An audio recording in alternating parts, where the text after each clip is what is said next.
Hello friends, welcome back to UGC plugin. आज के lecture में हम इंडियन लिटरेचर के 3 बहुत इंपॉर्टेंट कॉन्सेप्ट्स को डिस्कस करेंगे। 3 कॉन्सेप्ट्स इंडियन लिटरेचर से हम ऑलरेडी जो बहुत इंपॉर्टेंट है पिछले वीडियो में डिस्कस कर चुके हैं। आपने वो वीडियो देख ली होगी। आपके मैसेजेस हमें मिल रहे हैं कि मैम ये जो पीडीएफ्स हैं जो आप यूट्यूब पे करवा रहे हो ये हमारे साथ शेयर कर दो। तो गाइज ऑलरेडी ये क्वेश्चंस जो हैं जो अमेरिकन लिटरेचर के मैंने करवाए हैं और जो इंडियन लिटरेचर के पहले कराए हैं और जो आज करवाऊंगी वो सारे के सारे क्वेश्चंस मैंने एक पीडीएफ में कलेक्टिवली अपलोड कर दिए हैं। एक पीडीएफ मतलब एक अमेरिकन लिटरेचर की पीडीएफ है और एक इंडियन लिटरेचर की। उसमें 14-14, 15-15 क्वेश्चंस जो हैं एक ही सिंगल पीडीएफ में मैंने डाल दिए हैं। अलग अलग से 3-3, 4-4 क्वेश्चंस इस बार मैंने नहीं डाले हैं। आज आप एक बार कोर्स ओपन करके देखो, शायद आपने देखे नहीं है। वहां पर आपको Indian literature and American literature के 2 पीडीएफ्स मिलेंगे जो पिछले हफ्ते से वहां पर हैं। उसमें आपको ये सारे क्वेश्चंस जो मैंने करवाए हैं और जो मैं आज करवाऊंगी वो सारे के सारे क्वेश्चंस आपको वहां पर मिलेंगे। चलिए आज का वीडियो शुरू करते हैं। हमारा फर्स्ट क्वेश्चन देख लेते हैं। Analyze the contributions of women writers to modern Indian literature. Discuss the themes, styles and techniques of writers like Anita Desai, Kamala Das and Arundhati Roy. So हमें विमेन राइटर्स को डिस्कस करना है इस क्वेश्चन में। विमेन राइटर्स के ऊपर तो आपको एक क्वेश्चन हर सेक्शन से प्रिपेयर करना ही चाहिए, चाहे वो इंडियन लिटरेचर हो, अमेरिकन लिटरेचर हो या ब्रिटिश लिटरेचर की कोई भी एज हो। इंडियन विमेन राइटर्स के वर्क्स को एग्जाम्पल के थ्रू हम जो है इस क्वेश्चन में आंसर करेंगे। सो उनके एग्जाम्पल्स लेंगे। यहाँ पर 3 राइटर्स के नाम हैं, आप चाहो तो बाकी के विमेन राइटर्स को भी पढ़ो ताकि अगर हमारे पास जनरल क्वेश्चन आए तो हम इन तीनों राइटर्स को तो डाल ही सकते हैं, साथ में और भी कुछ राइटर्स के एग्जांपल्स हम दे सकते हैं या एटलीस्ट नेम्स हम दे सकते हैं। तो ये मैं बार बार आपको बताती हूँ कि आपके पास हैंडी ऐसा मटेरियल होना चाहिए रेडी प्रिपेयर्ड कि अगर कुछ भी वो पूछ ले आपके पास उसको आंसर लिखने के लिए ज्यादा टाइम वेस्ट करने की जरूरत ना हो। ठीक है। सो यहाँ पर हम विमेन राइटर्स के एग्जांपल्स देखेंगे। इंट्रो में हम बताएंगे कि किस तरह से जो इंडियन वुमेन राइटर्स हैं उन्होंने अपने लिए खुद एक रास्ता बनाया है। जैसे इंग्लैंड में हमने देखा था कि जेन ऑस्टन है या जॉर्ज एलियट हैं या ब्रॉन्टे सिस्टर्स हैं, कैसे उन्होंने शुरुआत की थी लिटरेचर की, कैसे उनको कैसे कैसे हर्डल्स देखने पड़े थे, उनको मेन नेम रखने पड़े थे। बट इंडियन वुमेन के साथ ऐसा कुछ नहीं हुआ। इंडियन वुमेन ने अपने ही नेम से लिखा एंड हाँ, प्रॉब्लम उनको भी आई। कोई भी वुमेन के जो वुमेन राइटर्स हैं उनके वर्क्स को उस तरह से अप्रूव नहीं करती क्योंकि मेल डोमिनेटेड सोसाइटी है इंडिया में भी। चैलेंजेस उनको भी आए बट उन्होंने किस तरह से उन चैलेंजेस को जो है थ्रू किया, ट्रेडिशनल जो नॉर्म्स हैं उनको तोड़ा एंड नई नई थीम्स को अपने वर्क्स में डाला है ना, और एक नई जो है अपने लिए बाउंड्रीज बनाई। तो इस तरह से आप एक बेसिक सा इंट्रोडक्शन लिख सकते हो। उसके बाद आप जो ऑथर्स हैं उनको एक्सप्लेन कर सकते हो। हमें बहुत सारे विमेन राइटर्स के नेम्स पता होने चाहिए। आप यहाँ पे उनके नेम्स, उनके वर्क्स दे सकते हैं और फिर उसके बाद आप बता सकते हैं स्पेसिफिकली अगर किसी राइटर के बारे में उन्होंने पूछा है। अनीता देसाई जो हैं वो अपने नॉवेल्स एंड थीम्स जैसे isolation, alienation, complexities of human relationships, इस तरह की थीम्स और नॉवेल्स के लिए वो फेमस हैं। उनके नॉवेल्स के नाम अगर आप लिखना चाहो तो इन कस्टडी उनका एक फेमस नॉवेल है। उसके अलावा फायर ऑन द माउंटेन है, फास्टिंग फिस्टिंग है, क्राई द पीकॉक है। ये जो सारे फेमस नॉवेल्स हैं इनकी समरीज आप देख सकते हो या एटलीस्ट 1 या 2 नॉवेल्स की समरीज भी देखोगे। क्वेश्चन किसी भी तरह का आया उसमें आप उन 2 नॉवेल्स की समरीज को एक्सप्लेन कर दोगे विद एग्जांपल एंड बाकी जनरल बातें कर दोगे। ठीक है। तो इस तरह से हम किसी भी तरह के क्वेश्चन को आंसर कर सकते हैं। यहाँ पर मैंने इन कस्टडी का एग्जांपल लिया है। आप चाहो तो फायर ऑन द माउंटेन का ले सकते हो, फास्टिंग फिस्टिंग का ले सकते हो। अगर आपने हमारी समरीज वाला सेक्शन जो है वो परचेज किया है नोट्स में तो आपको वहां पर 200 से ज्यादा पीडीएफ्स मिल जाएंगे जिसमें हमने सारे मेन नॉवेल्स की जो समरीज हैं उसको सिंपल लैंग्वेज में इन्होंने प्रोवाइड करने की कोशिश की है। वहां पर आपको अनीता देसाई के भी मेन नॉवेल्स की हैंड रिटन समरीज भी मिल जाएंगी जो बहुत सिंपल लैंग्वेज में है, और कंप्लीट समरीज भी मिल जाएंगी। तो आप जैसे चाहो उनको पढ़ सकते हो, एक रीडिंग भी कर लोगे तो भी आपको कहानी याद रहेगी एंड उसको आप अपने सिंपल वर्ड्स में एक्सप्लेन कर सकते हो। सेकेंड, यहाँ पर एग्जाम्पल लिया गया है कमला दास का। कमला दास जो है अपनी कन्फेशनल पोइट्री के लिए रिनाउंड है, जाना जाता है उनको। उनकी पोइट्री अपने आप में एक बोल्ड एक्सप्रेशन है। आपने अपने मास्टर्स में कमला दास की पोएम्स को पढ़ा ही होगा तो आपको याद ही होंगी। उन पोएम्स के नाम आप दे सकते हो। इन्होंने पहली बार जो है टैबू टॉपिक्स के ऊपर लिखना शुरू किया, जैसे सेक्सुअलिटी, डिजायर। सो इन टॉपिक्स के ऊपर पहले मेल राइटर्स भी लिखने से डरते थे, but she is the lady जिन्होंने अपनी लाइफ में फेस होने वाली प्रॉब्लम्स को, जिसके बारे में कोई बात करना भी जरूरी नहीं समझता, उन टॉपिक्स के ऊपर पोएम्स लिखना शुरू किया। सो यहाँ पर आप कुछ पोएम्स के या पोएट्री कलेक्शन के नाम भी यहाँ पर दे सकते हैं। आंसर आपका जो है वो इम्प्रेसिव होगा। नेक्स्ट है अरुंधति रॉय। अरुंधति रॉय को तो बुकर प्राइज जो है उससे नवाजा गया था। सो उनका जो फेमस नॉवल है गॉड ऑफ स्मॉल थिंग्स, उसके लिए उनको बुकर प्राइज मिला था एंड पूरी दुनिया में उन्होंने इंडियन वुमेन राइटर्स का ढोल बजाया था। सो ये एक नॉवलिस्ट होने के साथ साथ एक सोशल एक्टिविस्ट भी हैं। सो इनके वर्क्स में हमें ऐसी थीम्स मिलेंगी जो सोशल एक्टिविस्ट इनको प्रूव करती हैं। सो रेस, रिलीजन, पॉलिटिक्स और क्लास, इन सारे टॉपिक्स के ऊपर जो है आपको the God of small things में मिल जाएगा, और इसकी समरी तो आपको करनी ही करनी चाहिए। इसके अलावा इन्होंने पावर पॉलिटिक्स नाम से एक वर्क लिखा है, वॉर टॉक के नाम से एक वर्क लिखा है, या फिर एक वर्क लिखा है इन्होंने the ministry of utmost happiness. बहुत सारे वर्क्स अरुंधति रॉय ने लिखे हैं। आपको 3-4 वर्क्स एटलीस्ट इनके पता होने चाहिए, ताकि आप अगर जनरल क्वेश्चन भी आए तो एग्जाम्पल दोगे तो जो एग्जामिनर है उसको लगेगा कि हाँ आपने अच्छे से पढ़ाई की है, आपका जो आंसर है वो एक इम्प्रेसिव आंसर बनेगा। ठीक है। सो इनके फेमस नॉवेल्स के नाम आप लिख सकते हो, जैसे मैंने बताया पावर पॉलिटिक्स, वॉर टॉक, या कोई भी अदर नॉवेल्स आपको याद हो तो वो आप दे सकते हो। सो आप और भी विमेन राइटर्स के एग्जाम्पल्स यहाँ पर लास्ट में दे सकते हो। ऐसे क्वेश्चंस के लिए आप अदर राइटर्स के नाम भी एक नोटबुक में लिख सकते हो, प्रिपेयर कर सकते हो, एंड लास्ट में कंक्लूजन दे सकते हो। जो क्वेश्चन हमें उन्होंने जनरल पूछा था कि जो विमेन राइटर्स हैं उन्होंने मॉडर्न इंडियन लिटरेचर में अपनी जगह किस तरह से बनाई है या उनका क्या कॉन्ट्रीब्यूशन है, तो यहाँ पर भी आप अदर विमेन राइटर्स के नाम देके अपने आंसर को प्रूव कर सकते हो। ठीक है। सो नेक्स्ट क्वेश्चन है हमारा, analyse the representation of the Indian diaspora in literature. So Indian diaspora एक अगेन इंपॉर्टेंट टर्म है जिसके बारे में आपको पता होना चाहिए। बहुत सारे इंडियन राइटर्स हैं जो डायस्पोरिक हैं, ये डायस्पोरा में लिखते हैं। मैं आपको एक्सप्लेन करूंगी कि डायस्पोरा होता क्या है। Discuss the works of writers like Jhumpa Lahiri, Amitabh Ghosh and Vikram Seth. तो इन 3 राइटर्स को आप इंक्लूड कर सकते हो। उसके अलावा बहुत सारे डायस्पोरिक राइटर्स हैं, अगर आपने उनको पढ़ा है आप वो भी अपने आंसर में इंक्लूड जरूर करना। सो डायस्पोरिक राइटर्स या डायस्पोरा राइटर्स कौन से राइटर्स होते हैं? वो राइटर्स जो अपने माइग्रेशन के एक्सपीरियंसेस को एंड अपने कल्चरल डिस्प्लेसमेंट को अपनी राइटिंग्स के थ्रू एक्सप्लेन करते हैं। सपोज आप इंडिया से बाहर जाके रहने लगे, आपका माइग्रेशन हो गया एक कंट्री से दूसरी कंट्री में, अब वहां पर जो आपको जो आप एक्सपीरियंस करोगे एक डिफरेंट कल्चर को, और अपने कल्चर को मिस भी करोगे, उसको 100% फॉलो भी नहीं कर पाओगे, तो वो जो आपकी मेंटल स्टेट है उसको जब राइटिंग्स में राइटर्स डालते हैं उनको कहते हैं डायस्पोरिक राइटिंग्स। ठीक है। सो ऐसे बहुत सारे राइटर्स हैं जो इंडिया से बाहर जाकर बस गए, बट इंडियन राइटर्स वो हमेशा रहेंगे, तो इंडियन डायस्पोरा उन लोगों के लिए नाम रख दिया। एंड इंडियन डायस्पोरा जो है वो दुनिया का सबसे बड़ा सेक्शन है। इंडियन डायस्पोरा जो है वो एक्सप्लोर करता है themes like migration, identity, belongingness, complexities of multiple cultural landscapes. तो ये सारी थीम्स आपको जनरल डायस्पोरिक लिटरेचर में मिल जाती हैं। अब इसको हम और थोड़ा अच्छे से समझेंगे। एक इंसान जब अपनी कंट्री को छोड़कर दूसरी कंट्री में बस जाता है तो सबसे बड़ा चैलेंज उसको आता है आइडेंटिटी एंड बिलोंगिंगनेस का। आइडेंटिटी एंड बिलोंगिंगनेस ना तो वो इंडिया का रहता है, ना वो उस कंट्री में जहां गया है वहां का हो पाता है, वो हमेशा बीच मझधार ही लटका रहता है।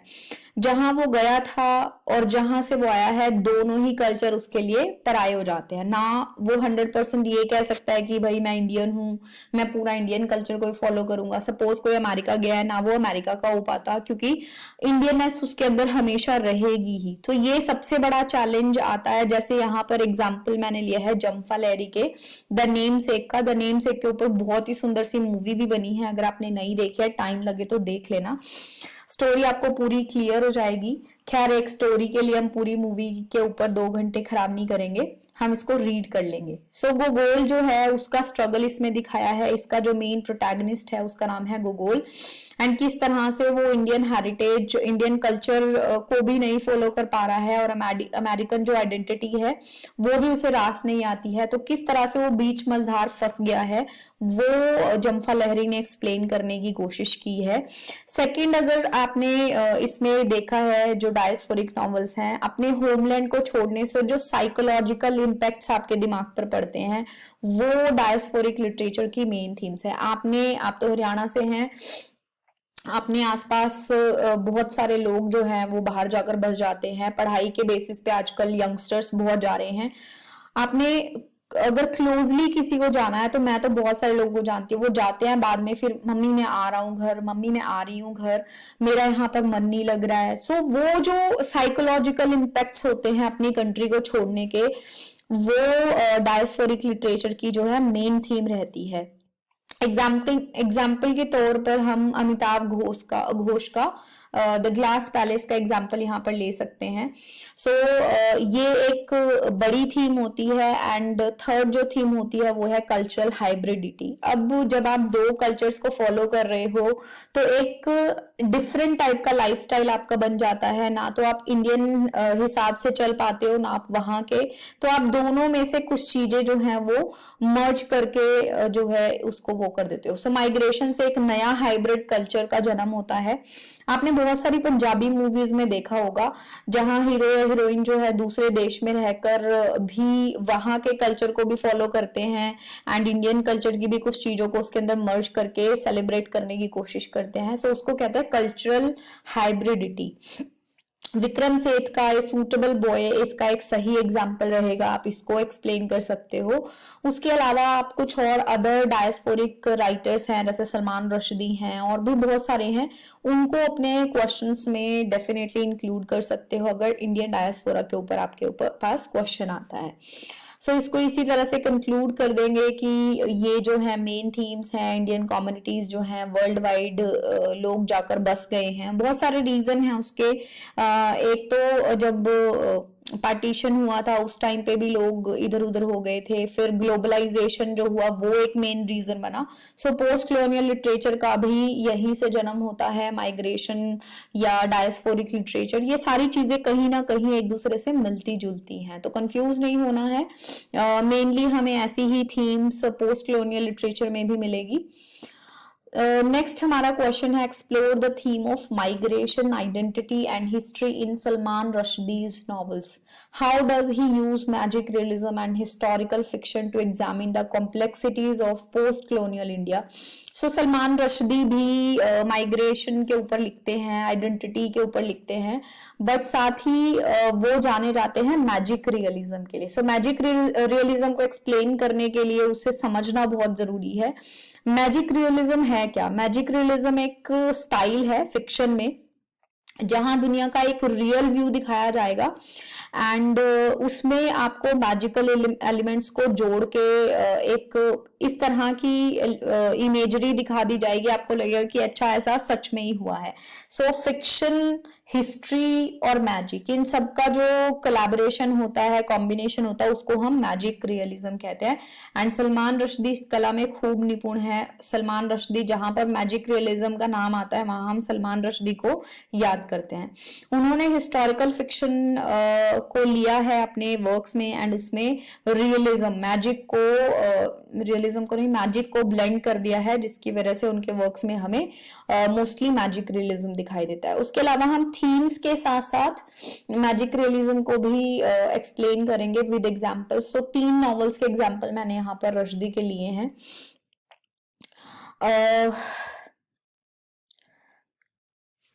सलमान रश्दी के नॉवेल्स की मेन थीम जो होती है वो माइग्रेशन मिलती है, जहां पार्टीशन एंड ग्लोबलाइजेशन की वजह से लोग डिस्प्लेस्ड होकर नए एक्सपीरियंसेस को एक्सप्लोर करते हैं, एंड रश्दी उन्हें ही अपने नॉवेल्स का बेस बनाता है। For example mid night children का एक एग्जांपल हम देख सकते हैं। मैजिक रियलिज्म का एक अच्छा डिस्क्रिप्शन हमें इस नॉवल में मिल जाता है। सलीम सिनई जो है वो हमारा प्रोटैगनिस्ट है। तो सलीम सनई का जन्म जो है वो 1947 15 अगस्त 1947 की रात को 12 बजे होता है, एंड उस रात जो भी बच्चे पैदा होते हैं उनको कुछ स्पेशल पावर्स जो हैं वो रिसीव होती हैं। सो हिस्ट्री को एज इट इज उन्होंने लिया है जो इंडिया की हिस्ट्री है, प्लस उसके अंदर अपनी एक मैजिक की ट्रिक उसमें ऐड कर दी है। इसके साथ ही हिस्ट्री से उन्होंने पार्टीशन का जो कियोस था इंडिया में, जो आजादी के साथ ही शुरू हुआ था 1948 में, वो भी इन्होंने बहुत अच्छे से एक्सप्लेन किया है। उसके अलावा इमरजेंसी की सिचुएशन इन्होंने एक्सप्लेन की है इस नॉवल में। सो बहुत सारी चीजें इन्होंने एज इट इज हिस्ट्री से उठाई हैं, बट उसके अंदर बहुत सारा फिक्शन और मैजिक भी उन्होंने ऐड किया है। उसके अलावा माइग्रेशन एंड मैजिक रियलिज्म के साथ साथ आइडेंटिटी एंड बिलोंगिंगनेस की भी ये बात करते हैं, जो मोस्टली डायस्पोरिक राइटर्स की जो है मेन थीम्स रहती हैं। तो ये रश्दी के वर्क्स में भी हमें विजिबल रहेगी। सैटनिक वर्सेस का एग्जाम्पल यहाँ पर मैंने लिया है। सैटनिक वर्सेस का जो प्रोटैगनिस्ट है सलादीन चमचा। सो सलादीन चमचा जो है वो इंडियन एंड ब्रिटिश आइडेंटिटीज में फंसा हुआ है बेचारा।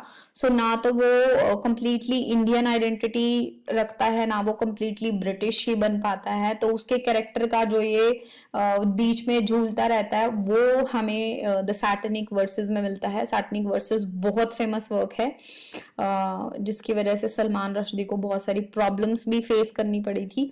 नेक्स्ट है हिस्ट्री एंड मिथ। ये भी इनकी नॉवेल्स की मेन थीम्स हैं। सो रश्दी के नॉवेल्स में हिस्ट्री एंड मिथ का एक अच्छा ब्लेंड हमें दिखाई देता है। मैंने आपको अभी एग्जांपल दिया मिडनाइट चिल्ड्रन का। मिडनाइट चिल्ड्रन में भी हमें हिस्ट्री और मिथ जो है उसका ब्लेंड मिलता है। इसके अलावा द मूड्स लास्ट साई का एग्जांपल आप दे सकते हो। The moods last Sai Rushdie का एक बहुत फेमस वर्क है अगेन, जहां पर उन्होंने मूरिश किंग ऑफ ग्रांडा की कहानी को रिटेल किया है। उसमें हिस्ट्री हमें क्लियर दिखती है, बट उसको अपने पर्सपेक्टिव से इन्होंने एक्सप्लेन किया है, and identity loss and passage of time जैसी थीम्स को इसमें एक्सप्लेन किया गया है। यहाँ हमारे इंडियन लिटरेचर के सारे मेन कॉन्सेप्ट्स क्लियर हो गए हैं। आपका कोई कॉन्सेप्ट अगर रह गया है, जो 14-15 क्वेश्चंस या शायद ज्यादा ही क्वेश्चंस मैंने आपको दिए हैं, उन क्वेश्चंस को पढ़ना, रीड करना, और कोई कॉन्सेप्ट अगर आपको क्लियर ना हो तो मुझे इस वीडियो के नीचे कमेंट सेक्शन में जरूर बताना। मैं कोशिश करूंगी उन कॉन्सेप्ट्स के ऊपर भी एक वीडियो आपके लिए बनाऊं।